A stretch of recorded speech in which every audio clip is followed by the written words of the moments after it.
नमस्कार, war of state देख रहे हैं आप। मैं हूं आपके साथ पूजा। आज हम अपने शो में बात करेंगे वॉर ऑन वक्फ की, क्योंकि आज वक्फ कानून के नाम पर जबरदस्त लड़ाई सड़कों पर नजर आई। दिल्ली के तालकटोरा स्टेडियम में एक बार फिर आज एक नजारा देखा गया, जहां मौलवी, मौलाना और तथाकथित मुस्लिम नेता इकट्ठा हुए। किस लिए? देश के वक्फ संशोधन कानून के खिलाफ जहर उगलने के लिए। जी हां, आज all India Muslim personal law board की ओर से दिल्ली के तालकटोरा स्टेडियम में वक्फ बचाओ सम्मेलन का आयोजन किया गया था। इस सम्मेलन में मुस्लिम उलेमाओं के साथ साथ ओवैसी और कुछ विपक्षी दलों के नेता शामिल हुए। वक्फ कानून के खिलाफ विरोध जताने के लिए कई लोग कंधे पर काली पट्टी बांधकर पहुंचे, जबकि कुछ ने अपने भाषणों के जरिए अपनी बातें रखी। पर भाषण ये कानून विरोधी भाषण नहीं थे, भाषण भड़काऊ थे, देश विरोधी थे। तालकटोरा स्टेडियम से खुलेआम धमकी दी गई कि देश भर को शाहीन बाग बना देंगे। मुस्लिम संगठनों ने कहा कि वक्फ की सुरक्षा की लड़ाई हमारे अस्तित्व की लड़ाई है, दखल अंदाजी बर्दाश्त नहीं करेंगे। कहा गया कि ये जंग ए आजादी की दूसरी लड़ाई है। अब एक क्रांति आएगी जो जालिमों को बाहर कर ले जाएगी। और ना जाने क्या क्या जहर उगला गया। तो आज वॉर ऑन वक्फ पर ही चर्चा करेंगे। मेरे साथ स्टूडियो में मौजूद हैं कैपिटल टीवी के एग्जीक्यूटिव एडिटर राजीव जी और senior journalist Deep Singh Parihar. Sir, आप दोनों का बहुत बहुत स्वागत है। धन्यवाद। सर, आज जो दिल्ली के तालकटोरा स्टेडियम में लड़ाई देखने को मिली है, ये लड़ाई क्या सड़क पे शुरू हो गई है? सड़क पर करना ही चाहिए इन लोगों को। और देखिए इन मूर्खों की टोली को, जो कह रहा है कि शाहीन बाग बना देंगे पूरे देश को। शाहीन बाग के विफल आंदोलन, क्या शाहीन बाग में आंदोलन करके तुमने सीएए रुकवा लिया? ये मोदी की सरकार है, ये भारतीय जनता पार्टी की सरकार है, ये राजीव गांधी की सरकार नहीं है। जो तुम सपना देख रहे हो कि नहीं, शाह बानो मामले में हम लोगों ने एक सेटिंग की कांग्रेस के कुछ नेताओं के साथ, डर दिखाया कांग्रेस को। राजीव गांधी डर गए क्योंकि आंध्र प्रदेश में एक चुनाव हुआ विधानसभा का और कांग्रेस हार गई। तो इन लोगों ने कहा, देखो अगर मुसलमानों के मुद्दे पर सुप्रीम कोर्ट के फैसले को नहीं पलटोगे, जैसे मुसलमान आंदोलन कर रहे हैं, उसमें तो यही लगता है कि अलग अलग राज्यों में कांग्रेस की हार होगी। और कुछ ये मौलाना परस्त राजनीति करने वाले राजनेता राजीव गांधी के इर्द गिर्द चापलूस चमचे जो बैठे थे, उन्होंने कहा नहीं, संविधान तो संशोधित करना पड़ेगा, और कर दिया। लेकिन परिणाम क्या हुआ? क्या राजीव गांधी के उस संविधान संशोधन अधिनियम के बाद कांग्रेस बच पाई? राजीव गांधी अंतिम प्रधानमंत्री था एक कांग्रेस का, जिसके समय में बड़े जो इंदिरा गांधी की हत्या के बाद सहानुभूति मिली थी, उसके बाद धीरे धीरे ऐसी स्थिति आ गई कि कभी कांग्रेस को 150 से ज्यादा सीटें नहीं मिली, 200, कभी अपने बहुमत की सरकार नहीं बनी, चाहे नरसिम्हा राव प्रधानमंत्री रहे हों या फिर मनमोहन सिंह 2 बार प्रधानमंत्री रहे हों। ये बैसाखियों के सहारे ही सत्ता में आए। ये राजीव गांधी की भूल थी। लेकिन ये लोग सोच रहा है कि नहीं, आंदोलन करेंगे, हंगामा करेंगे। ये जंगे आजादी की दूसरी लड़ाई, ये जंगे आज़ादी की इसकी पहली लड़ाई कब थी? क्या 1947 से पहले इन लोगों ने आज़ादी के लिए जंग लड़ी थी? आज़ादी के लिए जंग लड़ी थी। हम मानते हैं कि मुस्लिम संगठन, ये मुस्लिम नेता और मुसलमानों ने हिंदुस्तान की आज़ादी के लिए संघर्ष किया था। लेकिन ये संघर्ष वो यूनाइटेड हिंदुस्तान के लिए नहीं था। ये संघर्ष इसके लिए था कि हिंदुस्तान के टुकड़े करके एक पाकिस्तान बना देंगे। तो तुमने पाकिस्तान बनाने के लिए केरल से नॉर्थ ईस्ट तक आंदोलन किया। तुमने पाकिस्तान बनाने के लिए जिन्ना के डायरेक्ट एक्शन डे का समर्थन किया, दंगे फैलाए और उसके बाद पाकिस्तान बन गया। और आज ये लोग कह रहा है कि ये देश नेहरू, गांधी, मौलाना आजाद के विचारों पर चलेगा। उनके विचारों पर चलते चलते तो ये देश के 2 टुकड़े हो गए। तो अब उनके विचार पर नहीं चलेगा। संविधान की बात है, संविधान से ही चलेगा। और संविधान की सुरक्षा संसद से होती है और कानून संसद में पारित होता है, और उस कानून को तुम्हें मानना पड़ेगा। सरिया कानून नहीं चलेगा। लेकिन ये तो संसद से पास हुए कानून को नहीं मान रहे हैं। दीप सर, आज जो जिस तरह का विरोध प्रदर्शन हुआ, ठीक है आपको विरोध प्रदर्शन करना आप कीजिए, लेकिन शांतिपूर्ण तरीका होता है। लेकिन आप विरोध प्रदर्शन भी कर रहे हैं और जिस तरह से भड़काऊ भाषण दे रहे हैं, क्या इनकी साजिश है कि एक बार फिर से देश में दंगा भड़के? देखिए, जिस तरह की ये भाषण दे रहे हैं, खास तौर पे ओवैसी का पूरा वही नज़रिया है कि देश में दंगा भड़के, देश में जो मुसलमान हैं वो भड़क जाएं और इस तरह की हरकतें कर दें। तो कुल मिला के है क्या कि ये ताल कटोरा में इकट्ठा हुए, हाँ, इन्होंने सरकार के खिलाफ जितना जहर उगलना था उगला। लेकिन अब ये भी देखने वाली बात है कि भाई कानून एक बार बन चुका है, 5 अप्रैल को वो लागू हो चुका है, तो ये कितना भी शोर मचा ले कुछ नहीं होने वाला है। कानून लागू है और लागू हो हर स्टेट में लागू होगा, चाहे ममता बनर्जी चिल्लाएं चाहे स्टालिन चिल्लाएं, कानून वो लागू होगा ही होगा। तो इसमें कोई संदेह नहीं है। ये चाहे जितना हर शहर में ये बोल रहे हैं कि भाई हर जगह हम हंगामा करेंगे, भाई सरकार भी अपना काम कर रही है, सरकार भी एजुकेट कर रही है लोगों को। आज ही किरण रिजिजू मुंबई में कुछ मुस्लिम संगठनों से मिले, उन्हें इस कानून के बारे में एजुकेट कराया। उन्होंने बोला कि हाँ भाई ये हमारी महिलाओं के लिए, हमारे गरीब बच्चों के लिए बहुत फ़ायदे का कानून है।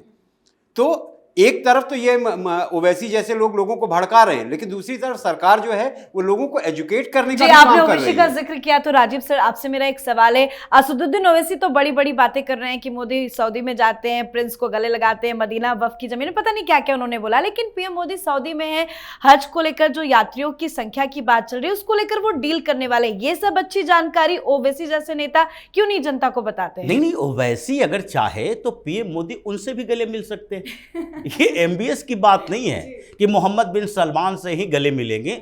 वो पीएम मोदी तो ओवैसी से भी गले मिलेंगे, रहमानी से भी गले मिलेंगे, लेकिन तुम उस लायक तो बनो। तुम कर क्या रहे हो? अभी जिस तरीके से ये हंगामा खड़ा कर रहा है और शाहीन बाग बनाने की बात कर रहा है, मोदी शाह ने औकात इन लोगों की बता दी है। और मोदी ने तो पहले ही बता दी थी प्रधानमंत्री बनने से पहले, जब गुजरात के मुख्यमंत्री थे। और ये दंगा फसाद फैलाने, हंगामा, भड़काऊ बयान, इससे कोई फर्क नहीं पड़ेगा। इन लोगों की औकात पहले ही पता चल चुकी है कि अब हिंदुस्तान में दंगे का जवाब क्या होता है। ये उत्तर प्रदेश में ये 2012 का दंगा नहीं हो सकता। उस समय मुख्यमंत्री हुआ करता था अखिलेश यादव और आज मुख्यमंत्री हैं योगी आदित्यनाथ। अगर एक पत्थर फेंकते हो तो तुम्हारे घर पर बुलडोजर चलता है, एक पत्थर नहीं चलता। और कार्रवाई वैसी ही होती है। अभी हिंदुओं की स्थिति भी उस तरह की नहीं है जैसे पहले इन लोगों ने कोल्ड स्टोरेज में रख दिया था। शांत स्वभाव, हिंदुओं के कंधे पर सेकुलरिज्म का बोझ डाल के ये बताया कि नहीं नहीं तुम्हें तो सेक्रीफाइस करना है। ये महात्मा गांधी कहा करते थे 1947 में, दंगे हो रहे हैं। नहीं नहीं, अगर हिंदू की हत्या भी कर देता है मुसलमान तो उसे माफ कर देना चाहिए, क्योंकि बोझ है। हम बहुसंख्यक समाज हैं, तो हमारे ऊपर सारे बोझ डालकर रखोगे। ओवैसी चीख रहा है, चिल्ला रहा है, बोल रहा है कि ये कानून इस्लाम विरोधी है। वक्फ की संपत्ति पर मोदी सरकार कब्जा करना चाहती है, मुसलमानों के हित में नहीं है। तो वक्फ की संपत्ति पर अगर सरकार कब्जा करना चाहती है, मोदी कब्जा नहीं करना चाहते। ऐसा नहीं है कि प्रधानमंत्री के तौर पर मोदी क्या करेंगे, अपने नाम पर लिखवा लेंगे ये सारी वक्फ की संपत्ति, जैसे राहुल गांधी, सोनिया गांधी ने नेशनल हेराल्ड की प्रॉपर्टी 5,000 करोड़ की अपने नाम से लिखवा लिया। अगर मोदी सरकार की होगी, अगर देश के नाम होगी तो देश के विकास में काम आएगा। वो तो योगी ने कहा भी था कि ये कह रहे हैं कि मस्जिदों पर कब्जा कर लेंगे। अरे भाई, हम मस्जिदों का क्या करेंगे, उनका क्या काम? अगर मस्जिद पर कब्जा करेंगे, अगर तुमने मस्जिद नाजायज तरीके से सरकारी जमीन पर बना रखी है तो वो मस्जिद तुम्हारी होगी। ये तो इस्लाम विरोधी है कि तुम दूसरे की जमीन पर कब्जा करके मस्जिद बना रहे हो। तो ये जितने सारे 180 तंजीमों की बात कर रहा है, 180 मुस्लिम संगठन जो कि ताल कटोरा स्टेडियम में इकट्ठा हुआ, और ये पीएफआई से जुड़ा हुआ एसडीपीआई वाला ये मोहम्मद सामी कहता है कि नायडू और नीतीश कुमार ये आधुनिक सावरकर बन गए हैं। तो सावरकर बन गए हैं, अच्छी बात है, क्योंकि सावरकर राष्ट्रभक्त थे, सावरकर देश के हित की बात करते थे। लेकिन ये तुम जो मोहम्मद सामी की बात हो रही है, तुम कौन से बन गए हो? क्योंकि तुम्हें जिन्ना बनने नहीं दिया जाएगा। ये समय अलग था कि जिन्ना पैदा हो गया, अब हिंदुस्तान में जिन्ना की औकात नहीं रही। Indian National League, Indian Union Muslim League, ये सारे लीग और ये सारे संगठन जो तंजीम के नाम पर इकट्ठा हुआ है कि ताल कटोरा स्टेडियम से हम एक संदेश देंगे, और जिसमें तीसरे, चौथे, 5वें ग्रेड के कुछ पॉलिटिकल पार्टियों के नेता, ये मनोज झा कह रहा है हिंदुस्तान की लड़ाई है, हिंदुस्तान के लिए है, ये मुसलमानों की नहीं हिंदुस्तान की है। तो बुला लेते हिंदुस्तान को, बुला लेते अपने कार्यकर्ताओं को, अपने नेताओं के साथ इकट्ठा होते, राजद आंदोलन करता। ये मुस्लिम पर्सनल लॉ बोर्ड क्यों कर रहा है, ये मुसलमान संगठन क्यों आ रहे हैं, ये क्यों बताया जा रहा है कि सिया और सिन्नू सब एक हो जाएंगे, एक होके हम आंदोलन करेंगे। आंदोलन कर लो, आंदोलन से फर्क नहीं पड़ेगा, क्योंकि जिस लोकतंत्र की बात कर रहे हो, जिस संविधान संसद की बात कर रहे हो, वो संविधान संसद लोकतंत्र से चलता है, और लोकतंत्र में जिसका बहुमत हुआ उसने अपने अनुसार काम किया है। कांग्रेस की सरकारों के समय 1995 में जब इसी वक्फ बोर्ड को एक बड़ा हथियार दे दिया गया, तो उस समय तुम्हें दिक्कत नहीं लग रही थी कि नहीं इसमें संशोधन नहीं होना चाहिए। 2013 में दे दिया गया, इसमें तुम्हें दिक्कत नहीं लग रही थी कि नहीं वक्फ बोर्ड पर कोई एक्ट बनना ही नहीं चाहिए, तुम्हें उस समय दिक्कत नहीं लग रही थी। जब हिंदुओं की भावनाओं को कुचलकर इन लोगों ने प्लेसेस ऑफ वर्शिप एक्ट ले आया, उस समय दिक्कत नहीं लग रही थी। उस समय लोकतंत्र में जिसकी बहुमत होगी वो कुछ भी करने के लिए तैयार। लेकिन आज लोकतंत्र में यही बहुमत बीजेपी के पास है, उनके विचारों के साथ है। तो अभी जो कानून आया है उस पर जितना हंगामा खड़ा करने की कोशिश करें, ये सारे 180 तंजीम, 180 मुस्लिम संगठन, ये लिस्ट सारा तैयार है, पहले ही औकात इन लोगों की बता दी गई है। और जो लीड कर रहा है all India Muslim personal law board, ये all India Muslim personal law board तब तक है जब तक पर्सनल लॉ है। और पीएम मोदी ने पिछले दिनों भी कहा सेकुलर सिविल कोड। अब ये यूसीसी लागू होगा, लॉ पैनल में भी कमेटी बन चुकी है, 3 मेंबर हैं, पूरा ड्राफ्ट तैयार हो रहा है। तो सबसे पहले जब यूसीसी लागू होगा तो ये all India Muslim personal law board कहाँ रहेगा, पर्सनल लॉ तो खत्म। उसके बाद तुम उसी कानून के तहत चलो। ये शरिया कानून की नौटंकी इस देश में नहीं चलेगी। इसलिए ओवैसी से ज्यादा परेशान तो all India Muslim personal law board है, यही लीड कर रहा है, नेतृत्व कर रहा है, क्योंकि सबसे पहले इसी के ऊपर हमला होने वाला है। अब ये बचने वाला नहीं है। ये सारे 180 तंजीम जो हैं इसके, ये सारे तंजीमों पर एक एक करके मतलब दीप सर समझाइए जा सकता है कि कानून से दिक्कत नहीं है, दिक्कत कानून से ज्यादा इस बात को लेकर है कि पीएम मोदी एक्शन लेंगे, संपत्तियों पर कार्रवाई होगी। पीएम मोदी के एक्शन से डर ज्यादा नजर आ रहा है क्या? इनको पीएम मोदी से एक्शन से ज़्यादा डर इनको योगी के एक्शन से ज़्यादा डर लग रहा है, क्योंकि योगी जो है वो बोलते भले नहीं है लेकिन एक्शन उनका एकदम दिखाई देता है। और ये जितने भी लोग आज ताल कटोरा में जमा हुए हैं, तो कहते हैं ना कि वो दिया बुझने से पहले फड़फड़ाता है। तो जो राजीव जी कह रहे हैं कि भाई सब अब जो यूसीसी जब लागू होगा तो इनका अस्तित्व ही खत्म हो जाएगा। वो इस अस्तित्व को बचाने के लिए इतना हल्ला हंगामा कर रहे हैं, लेकिन जैसे ही यूसीसी आया तो इनका अपने आप ही अस्तित्व खत्म हो जाएगा। अब भाई अब ये इतना हल्ला मचा रहे हैं, इतना वक्फ के लोगों को भड़का रहे हैं। भाई वक्फ इनसे पूछो कि भाई वक्फ होता क्या है।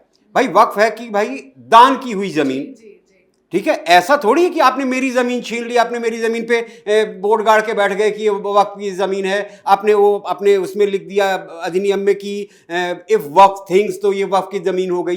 तो ऐसे थोड़ी होता है। तो अब इन पे जो है एक्शन इतना होने वाला है, उस पे डरे हुए हैं, क्योंकि भाई कपिल सिब्बल ने भी जाके वहां बोला कि हम भाई जमीन की रजिस्ट्री नहीं कर। अरे क्यों नहीं करवाओगे यार, जमीन की रजिस्ट्री क्यों नहीं करवाओ जमीन की रजिस्ट्री, पता तो चले कि आप कहां पे सही है, पारदर्शिता।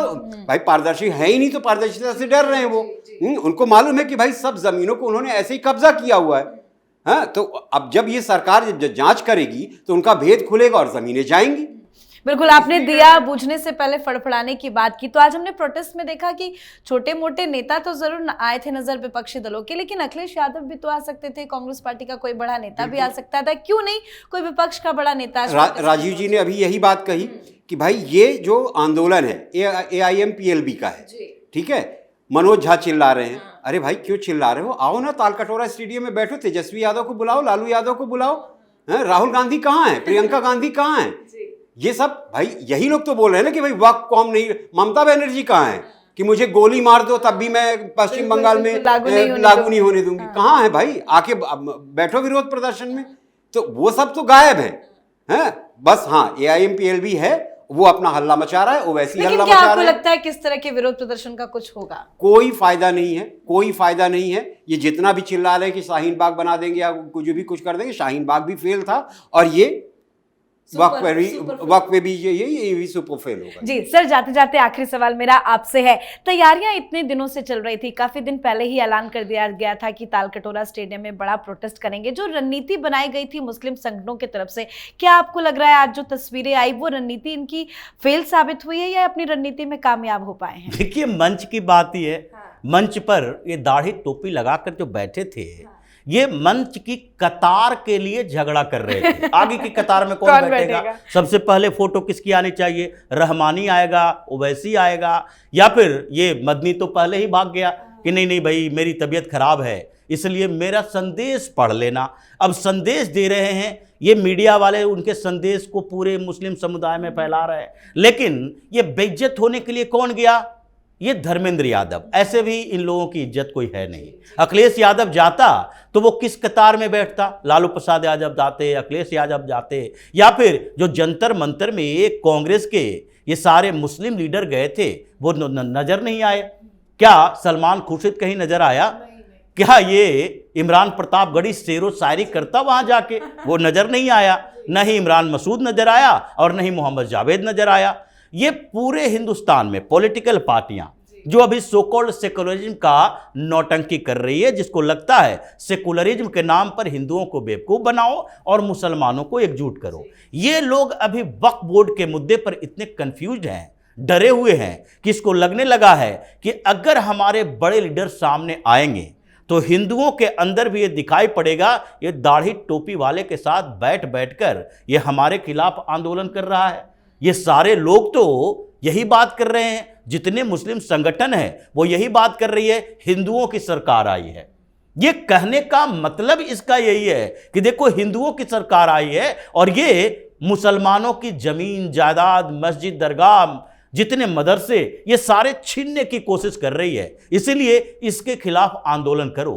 तो जब तुमने बता दिया हिंदुओं के खिलाफ आंदोलन करना है तो ये जो मौलाना पार्टियां हैं, ये मौलाना पार्टियां सामने आकर बताए कि इस विचारधारा की लड़ाई में वो किसके साथ है। राहुल गांधी कहता है कि भाई ये चुनावी लड़ाई नहीं है, ये विचारधारा की लड़ाई है। तो विचारधारा की लड़ाई में उसी की सहयोगी पार्टी एसडीपीआई केरल में भी सहयोगी है, कर्नाटक में भी गठबंधन में है, तमिलनाडु में भी गठबंधन में है। वही कह रही है कि सावरकर की विचारधारा वाले ये लोग हैं, तो हम किसके विचारधारा वाले हैं, हम जिन्ना के विचार पर चलते हैं। फिर से जंगे आजादी की दूसरी लड़ाई, मतलब फिर से एक पाकिस्तान बनाना चाहते हो। तो इन लोगों का जितना गुस्सा में जितनी बातें बोलेगा, इन लोगों के लिए बैकफायर करेगा। अब मुस्लिम संगठनों के राजनीतिक दबाव की जो पॉलिटिक्स थी वो खत्म होने वाली है। ये धीरे धीरे ऐसे ही विलीन हो जाएंगे। बिल्कुल, बहुत बहुत धन्यवाद सर आप दोनों का। धन्यवाद। तो दिल्ली के तालकटोरा स्टेडियम में आज all India Muslim personal law board की अगुवाई में आयोजित वक्फ बचाओ सम्मेलन में वक्फ कानून के खिलाफ देश भर के मुस्लिम संगठनों ने एकजुटता दिखाने की कोशिश की, पर विरोध प्रदर्शन में विपक्ष का कोई बड़ा चेहरा नजर नहीं आया। सम्मेलन में वक्फ संपत्तियों की सुरक्षा को मुस्लिम समाज के अस्तित्व से जोड़ते हुए इसे धर्म में सीधी दखल अंदाजी करार दिया गया। कानून जब तक रद्द नहीं होता तब तक विरोध करने की धमकी भी दी गई। पर जो देश को फिर से शाहीन बाग बनाना चाहते हैं उन्हें याद रखना चाहिए ये 2025 है, सरकार मोदी की है। अब हर जिहादी आंदोलन का जवाब मोदी मॉडल से दिया जाएगा। तो आपकी क्या कुछ राय है, कमेंट करके लिखिएगा। देखते रहिए कैपिटल टीवी। नमस्कार।